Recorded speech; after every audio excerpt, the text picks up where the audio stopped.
We are here today with Betsy Dirksen Londrigan, the Democratic nominee for the 13th Congressional District.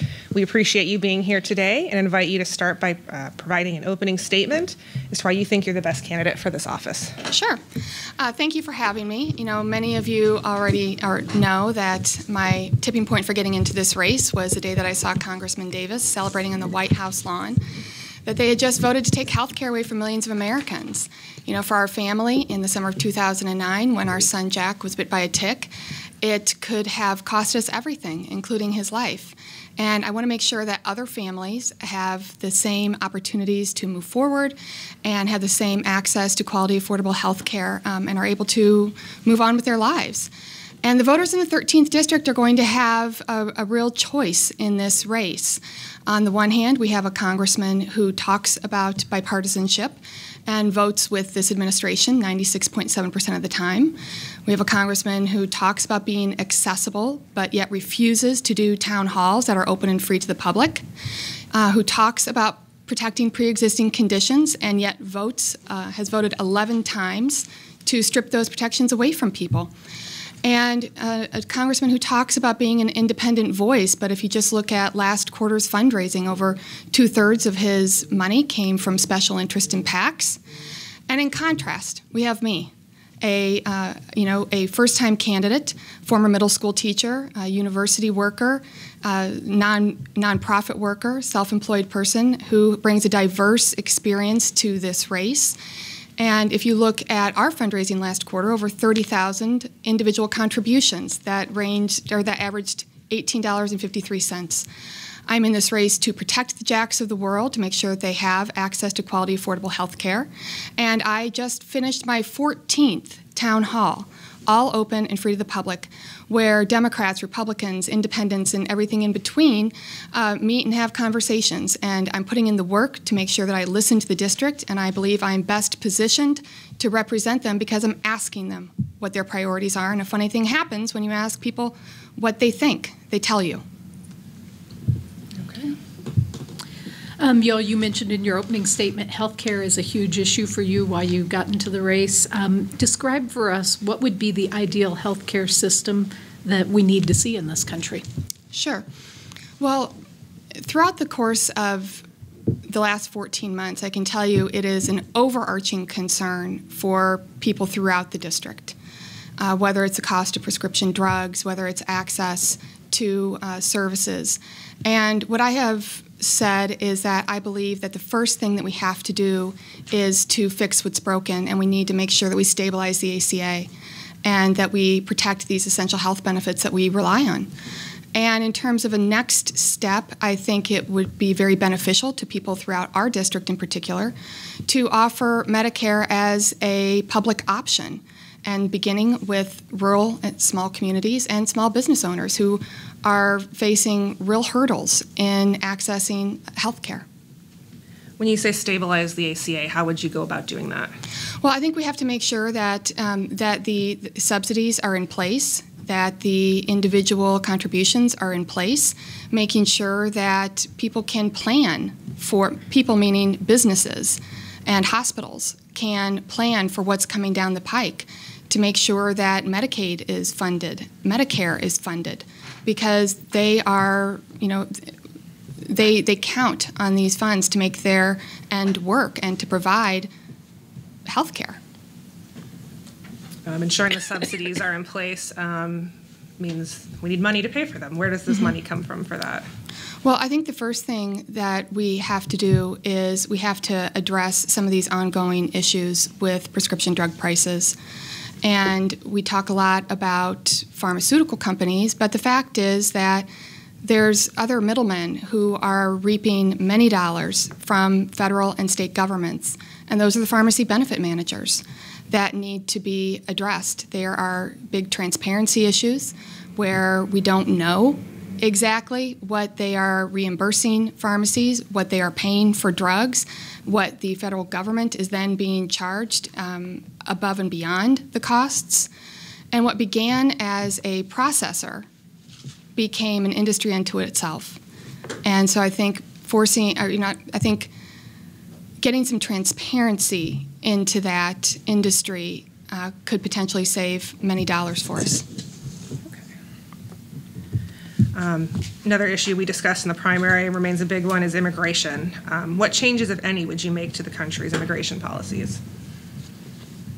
I think it's important that we acknowledge that both parties have failed to address immigration reform.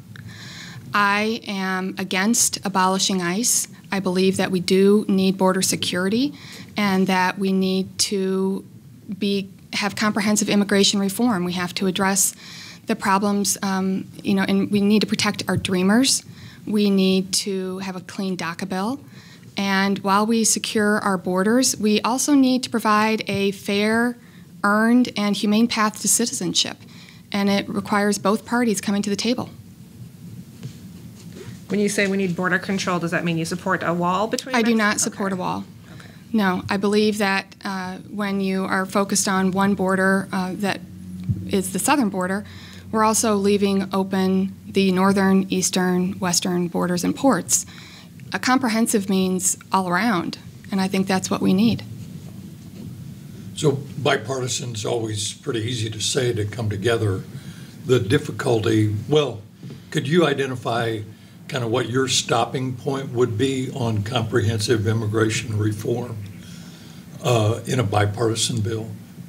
That's to say, if the Republicans demanded X, what would that X be for you? And say, well, I'm sorry, I can't go there. I am 100% against taking babies from their moms and putting children in cages. And I can tell you, throughout the course of the last months spent listening to people in the district, so are they. Democrats, Republicans, Independents. I actually don't think that that's a partisan issue. I think that's a human issue. The tax overhaul plan has now been in place for several months. What type of impacts are you seeing due to the changes? I know people talk in the news about the economy doing well. I can tell you that as I listen to people, it's not working well for them on so many levels. And while we were promised that there was going to be, a lot of benefits to employees, in reality, what we saw from the tax bill is that it was a giveaway to corporations, to the top 1%, to special interests. And of the corporations, out of 6 million that benefited from that tax bill, 500 gave their employees one-time bonuses or wage increases. And people are still struggling. And in fact, today's a Monday, and Mondays are rough because our office is next to the U.S. bank trustees. And people line up outside our office. Sometimes we take the chairs from our office and put them out in the hallway. And those are people who are facing bankruptcy. That's tough. And these are the stories that I hear from people on a regular basis, that this economy is not working for them.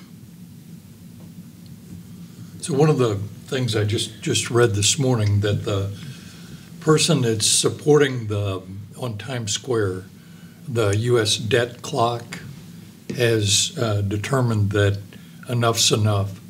The household debt now is $127,000 per household. Part of that is due to the tax bill. On the other hand, doesn't that put you and other Democrat congressional members in a real box when it comes to how are we going to solve this? I mean, you can't turn right around next term and increase taxes, it seems. But how does that get resolved? Well, I think that there's a fundamental difference in how we believe we grow the economy. And I believe that we grow the economy from the middle class out. And any tax reform that I would support would have to do that. And what we've seen is this giveaway to corporations and special interests in the top 1% that added $1.9 trillion to our deficit. And now they're saying that the way that they're going to pay for it is by making cuts to things like Social Security, Medicare, and Medicaid. That is in my opinion, absolutely the wrong approach. Again, doing these town halls is invaluable on so many levels. And I hear personal stories. And I was over in Taylorville at a town hall, and a woman spoke up, and she said, "What am I supposed to do? They're cutting my Social Security by $260 a month." These are real-life issues that people are dealing with. And blowing adding $1.9 trillion to our deficit, and then saying that you're going to pay for it by cutting Social Security, Medicare, and Medicaid. I mean, people have been paying into Social Security their whole working lives, and you can't change the rules at the end of the game. It is not smart, it's not fair, and I am 100% against doing that. You mentioned that you'd like to see tax policies that benefit the middle class. What does that look like to you? It means like expanding the earned income tax credit, right? It means finding ways to benefit working families who are firmly in the middle class. This puts money back in their pockets and helps them avoid adding more to their personal debt. Besides the earned income tax credit, what are some other ways you see that the working class could be benefited through tax policy? Sure. Well, I think it just takes a little bit of a restructuring to make sure that the benefits are going to the middle class instead of the top 1%. I think that making sure that we can provide employer incentives to do things like increase the funds available for job training, to move people up within their own businesses, to the opportunity for more education, to move up within the middle class. And it means making sure that we aren't strapping them with their children's debt for college, making that more accessible because it's not just the students who are taking on some of these student loans, it's their parents and grandparents, and that affects them down the road. Okay. You said you're seeing signs the economy is not doing well, but there are many measures that it is doing well. Job unemployment is very low.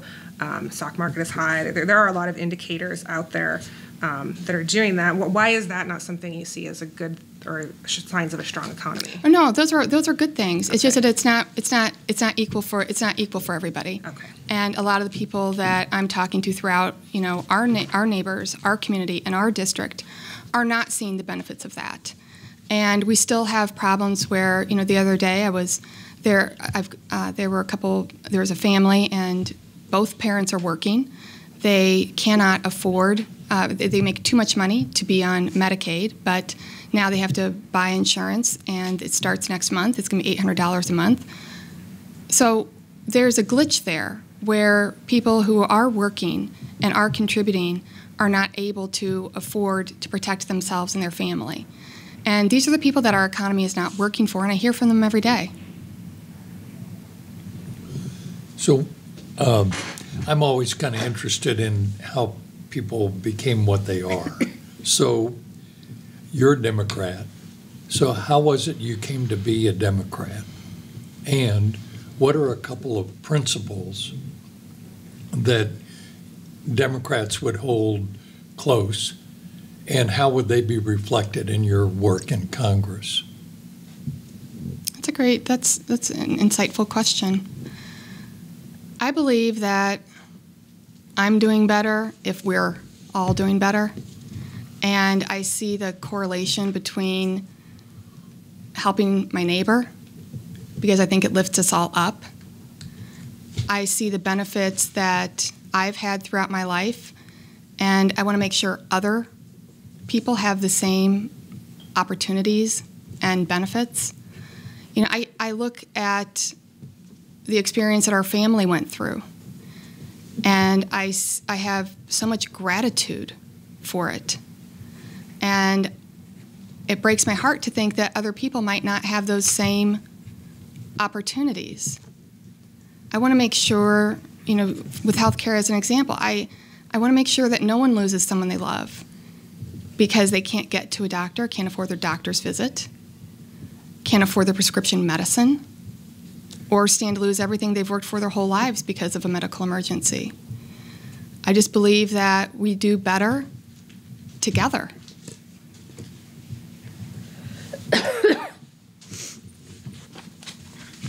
So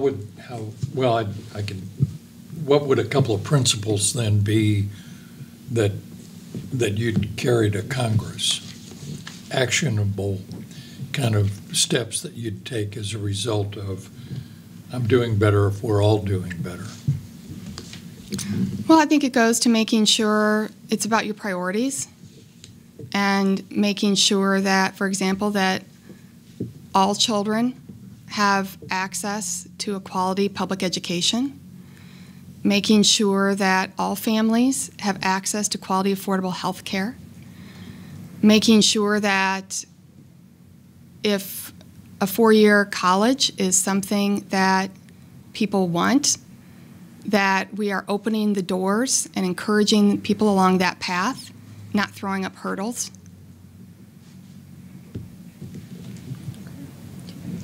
On the subject of education, what changes do you see at the K-12 level that Congress or the federal government could take a role in providing?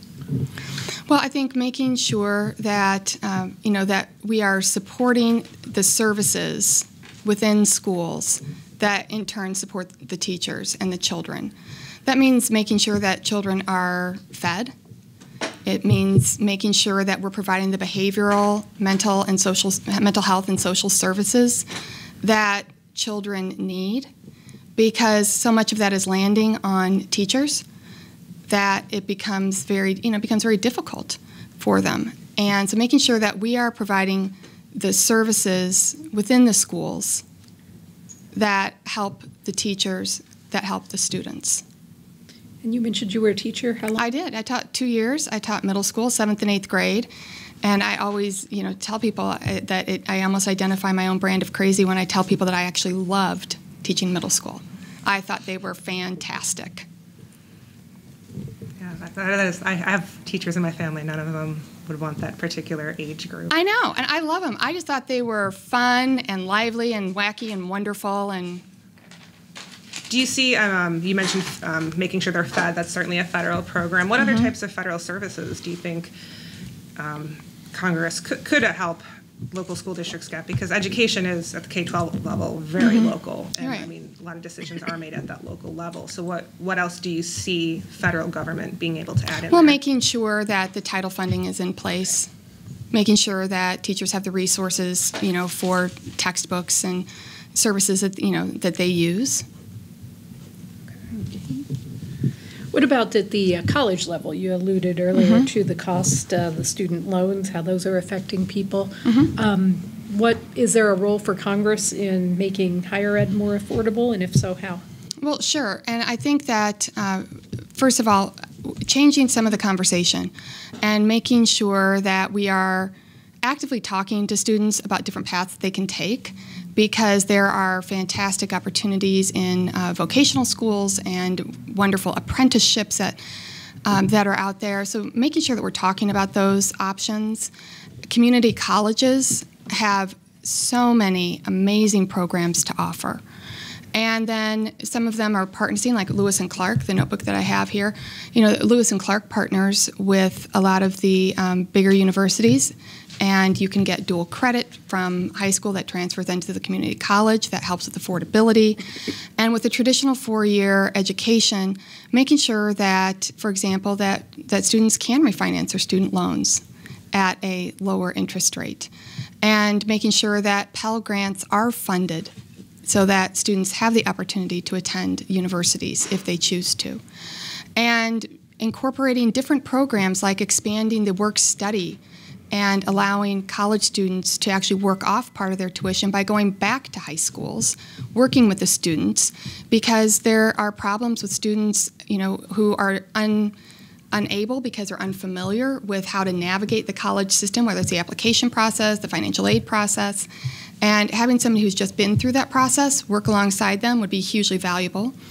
And we've talked about expanding, looking at expanding income share agreement programs that could open up new avenues for students to attend college. you elaborate a little bit more on that one? I'm not as familiar with what you're referring to. So there are some schools that that use what's called an income share agreement program, where the student on the front end doesn't have the cost of college, but they do sign a contract that on the back end, a certain percentage of their income for a certain number of years goes back to the school. And it's something that helps to align the interests of the college and the student to make sure that they, that the student, it does have skin in the game. And the college has a vested interest in making sure that student is receiving the education that they need, that they are job ready, and it behooves the college to make sure that they have a good job placement program.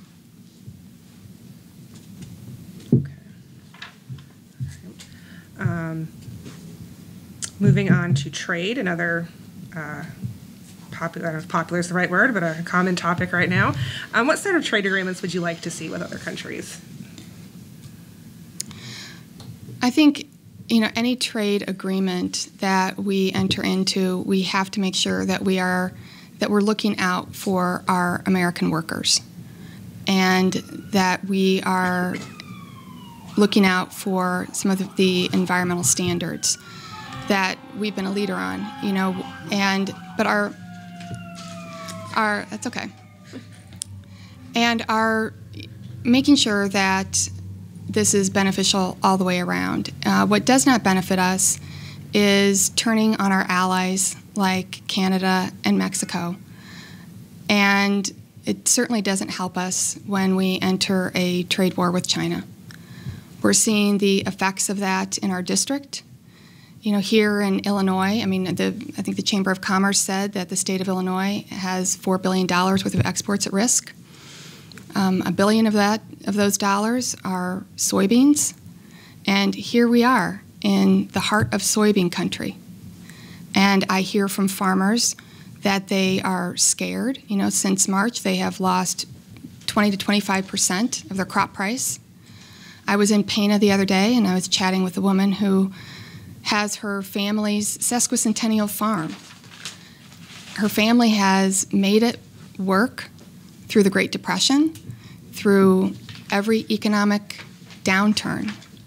And now she wakes up every day, her husband keeps the books, and she starts her morning asking her husband, am I going to lose my family's farm today? And Congressman Davis's wait-and-see approach is not helping. So one of the things that, the way that the president has declared these tariffs is by citing national security. And a section, is it 232, I'm not sure, of the law that enables tariffs. So what would you in Congress, how could you approach that to really curb some of these actions that the president has taken? Because this Congress seems to be reluctant to do that. I think part of the job of being a representative of the people is standing up when you see particularly people in your district being hurt. And that's what we're seeing happen with our soybean farmers right now.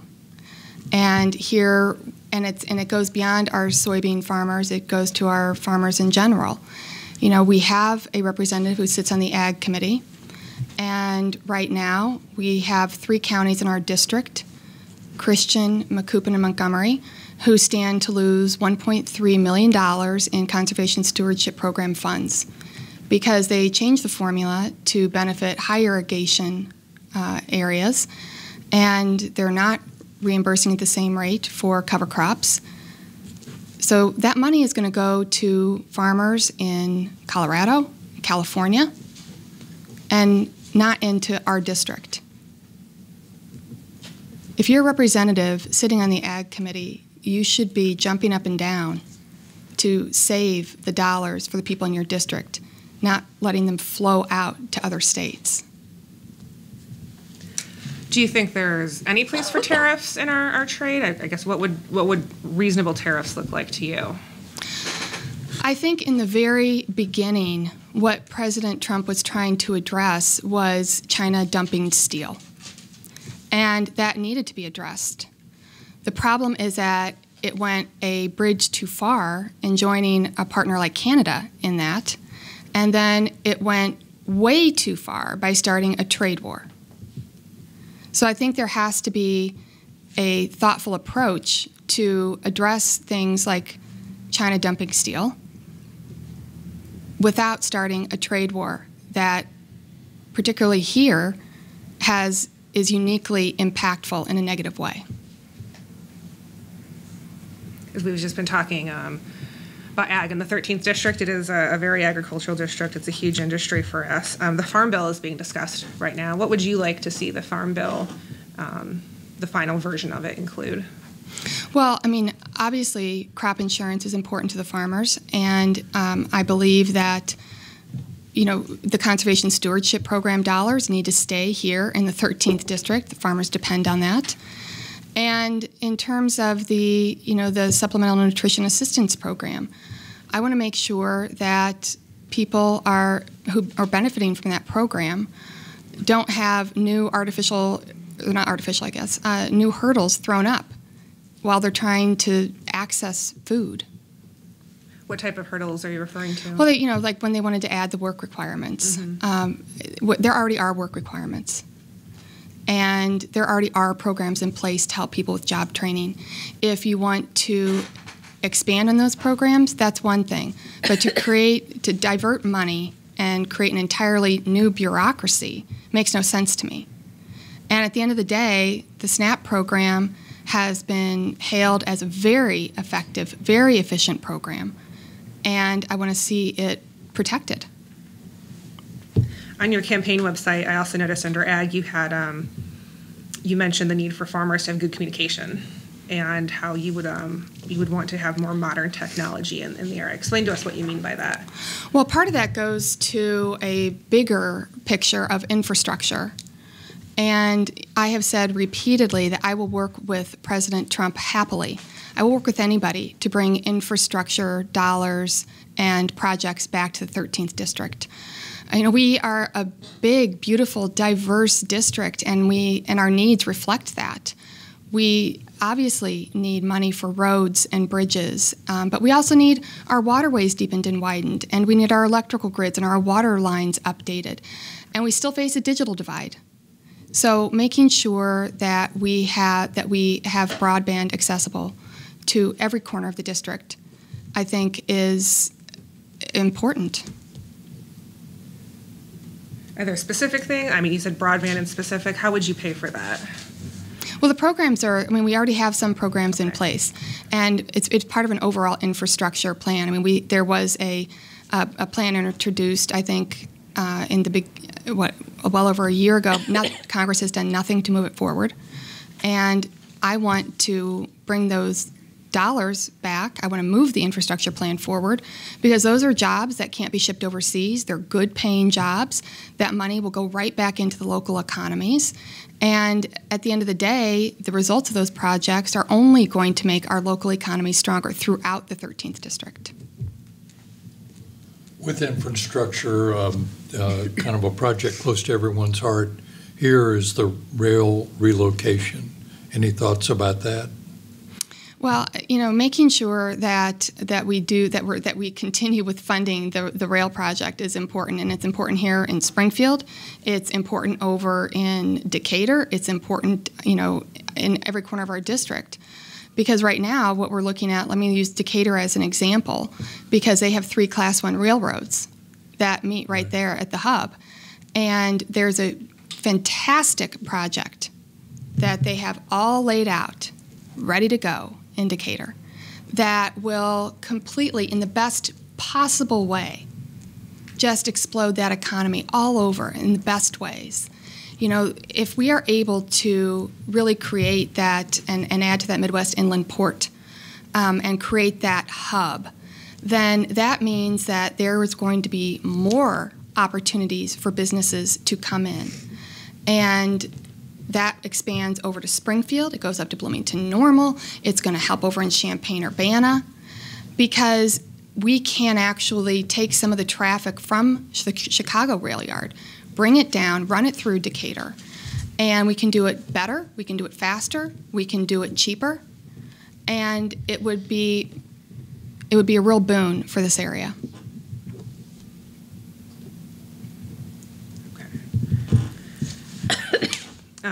Would you be in favor, I guess, to pay for these infrastructure needs of an increased gas tax or other avenues of revenue to get for it? Because none of this would come cheap. No, it wouldn't. But I think that infrastructure, I think that you have to look at it a little bit differently. Look at it as an investment. Okay. Because, for example, right now, what we just saw happen with the tax bill is a giveaway. That money is not going back into our local economies and into job growth. Infrastructure is an investment because it does provide good jobs right here in the United States, and that money cycles back into our economy. And it makes us stronger. It gives us more opportunities for more business. You touched on this briefly a little bit, but talk to us broadly about who you accept campaign contributions from. Well, like I said, last quarter, I think our average donation was $18.53, and we received that from over 30,000 individual contributions. I believe that we have such a strong grassroots campaign. This is something I've been focused on from the beginning, is making sure that I'm reaching into every corner of the district. And I think you see that reflected in my fundraising. And I'm proud of it. Are there any any contributions you would refuse? Yeah, I've said for a long time I don't want any money from the NRA. I won't take any money from Big Pharma. I think that both those examples stand in stark contrast to my opponent, who has taken a lot of money from both. And I think if you use Big Pharma as an example, there's a direct correlation between that and his votes. The president's name has come up a couple times as we've been talking here. How would you rate the job that Donald Trump has done as president?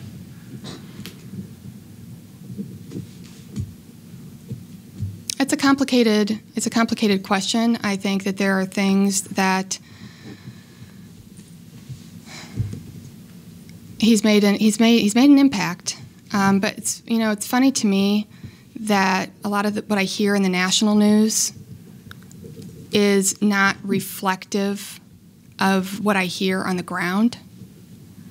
Explain what you mean by that. If you turn on the news, then you hear a lot about, some of the White House palace intrigue. That's not what people are talking to me about. To be honest, what people are talking to me about is their insurance premiums going up, their kids' college costs, their mom who has Alzheimer's and is in a nursing home, the cost of their prescription drugs. It's very personal. And when you stand in front of people and you ask them questions and you ask them to share with you, they do. And it's really about what's happening in their lives at that moment. And there's so many, I think that there's so many distractions that are coming out of Washington. And I don't know that you can separate what the president is doing from what Congress is not doing. And there seems to be no check and balance system right now. And I hear that from people, that they don't see a fully functioning government. They sort of see Washington in a bubble, and that people aren't paying attention to them and their needs. And part of what they want is a representative who is going to stand up for them and be a check and balance on this administration.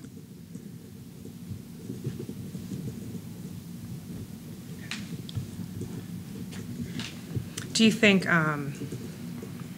the president should be agreed to be interviewed by Robert Mueller as part of his investigation? I think we need to let this investigation play out. I think we need to make sure that it's unimpeded. If that's what the investigation wants, then the president should comply. But the bottom line is a lot's been happening, probably a lot more than any of us thought. And at the end of the day, though, it's not about one person. It is really about the office of the president. And we need to let this investigation come to its natural conclusion. How long do you think that should take? I don't know. I think that's up to... There's a lot of calls right now, to end it. It's been going on so long. Why haven't they found anything yet? I think we need to make sure that it continues unimpeded and that we let it run its course without politics determining how long it should or shouldn't take for justice. Either way. Social issues are important to many voters. We kind of like to run through a couple of them here to know where you stand on some of the ones that we hear about most frequently from readers. So why don't we start with abortion? I believe that women are fully capable of making their own choices about their own personal bodies. I have 3 kids, 2 boys and a girl, and I just want to make sure that my daughter has the exact same rights over decision-making about her body as my boys do. Most people feel that way, frankly. Okay. The Second Amendment and the right to bear arms? I come from a family of gun owners. I've been born and raised right here in a community of legal, responsible gun owners. I believe that we can bring everybody to the table and come up with some real common sense solutions. So you would not be in favor of taking guns away, or no? Here's we had a great forum on that. It wasn't us; we were part of it, of a gun violence in our neighborhoods discussion, and it was great because it was gun owners, it was state's attorney, it was superintendent, it was Moms Demand Action, students, and it's a discussion. And the funny thing is, again, in the media, it plays out as an us versus them, and it's really not. I think almost, 97% of people agree on universal background checks. And the most important thing to me is that we make sure that all parties are in the conversation, because gun owners have children and grandchildren in schools too. And if you sit down and you have a conversation, you realize, as I do over and over again on most issues, there's so much more that we have in common than that divides us. Same-sex marriage. Love is love. I believe that we have the same right, that we should all have the same rights. The death penalty. It's a state issue. I'm not in favor of the death penalty, but that's personal, and that's a state issue. Okay. Safe spaces at public universities. That's a new one. Yeah, but you see it much more where, you have these universities where either they'll cancel speakers that may be controversial, or they'll say, here's an area if you don't want to hear something that will offend you, you can go over there. So, I mean, and is that something you think universities should be looking at? I think we should all be protecting our right to free speech. And I think making sure that people have the opportunity at public universities to speak is important. It doesn't have to be an us versus them. It just doesn't. Throughout the course of these 14 town halls, there have been plenty of times where we may not agree on a topic, but it's a conversation, and you listen to each other. And that's how I think that we move forward. I'd argue we're in a time of our country right now where we do not listen to each other. Right now, it is very much an us versus them. How do you get back to this idea of we're not necessarily apart all the time, we just need to find that common ground? How do you recreate that environment where that's welcome? Like I said, I've put 55,000 miles on my car purposely getting around this district, standing in front of people and listening. If you want to find common ground, then you have to put in the work to stand in front of people who don't necessarily agree with you and listen to them. If you outright refuse to listen to the other side, then you're never going to find common ground. You know, right now, Congressman Davis has said he won't do town halls. Why would he meet with people who disagree with him? And I'm here to tell you that these town halls are critical to understanding what's happening in all corners of our district. Because again, a funny thing happens when you stand in front of people and ask them what they think. They tell you. I think one of the arguments I've heard Congressman Davis make is that they won't listen to his side, that they're just going to yell and scream and not have a conducive conversation that you're talking about. So is it possible to create that type of conversation if people are coming for the sole purpose of just to unburden themselves, I guess, and yell at you? I mean, that's one of the areas we hear the congressman talk about, that that's why he won't do it. How would he know? So has there been a time during one of these 14 town halls when somebody's gotten particularly obstreperous, you know, where you had to say, how'd you handle that? People are passionate about things that are affecting their daily lives. And they're passionate about, and it's because it's so intensely personal to them. Right. What I have found is that if I am willing to stand and listen to them, that makes a huge difference. And I have not had a situation, again, 14, and I have not had a situation that I believe was something that I couldn't handle, that didn't lead to a productive conversation, that was not civil. I think that if you're asking to represent people, then you should be willing to stand in front of them and listen to them. I don't think that representative is just a title.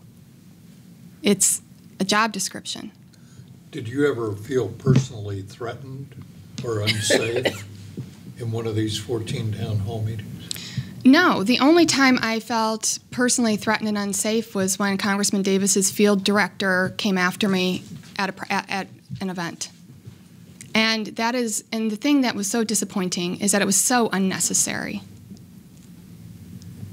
Did the congressman call you personally regarding that? He did.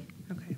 How did that conversation go? If you can share anything with us on it. You know, it was fine. And I appreciated him picking up the phone and calling. And I wanted to make sure that I appreciate the phone call. I think it's important that we have those types of communication. It was unfortunate that he referred to him as a young field staffer when he talked to the paper, because it wasn't. It was a field director. And that's not how regular people behave, and certainly not in these town halls. They're really happy that I am paying them the respect of showing up and being accessible. We've been talking, go ahead. Not to belabor this, but at any point during those 14 town halls, did someone make a misstatement of fact where you felt kind of obligated to say, we need to back off this? Obama's not an Arab, that kind of a situation. I'm sure there have been, maybe some small corrections or some, a little guidance one direction or another, but they have, honestly, I wish you could have come. I mean, you could have come. They're all open and free to the public because they're really good discussions. And some of the questions, are pointed.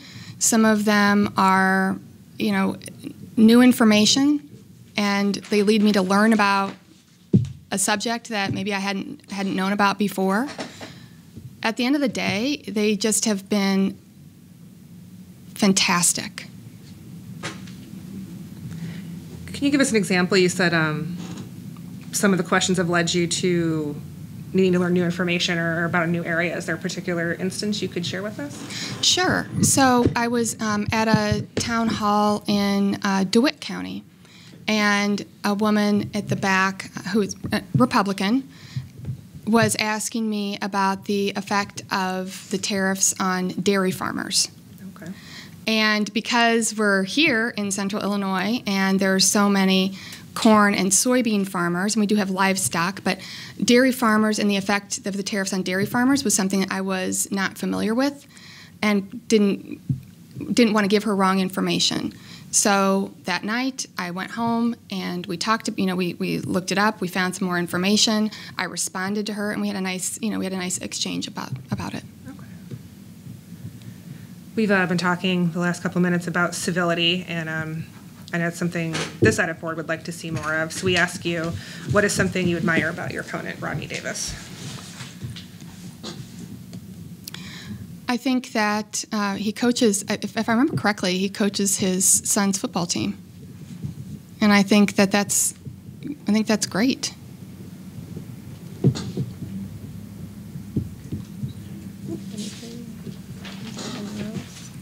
Okay, so we thank you for meeting with us today, Betsy, and invite you to give a closing statement as to why you think you should be the next congressional representative for the 13th District. I think that the voters in the 13th District are going to have a very clear choice on November 6th. I believe that I'm the best positioned to represent the people in the 13th District. I have a very diverse background, being a middle school teacher, working at a university, working with nonprofits, and raising 3 kids here. I mean, my whole life is invested here. And I've been putting in the work of getting around the district and listening to people and asking them what their priorities are.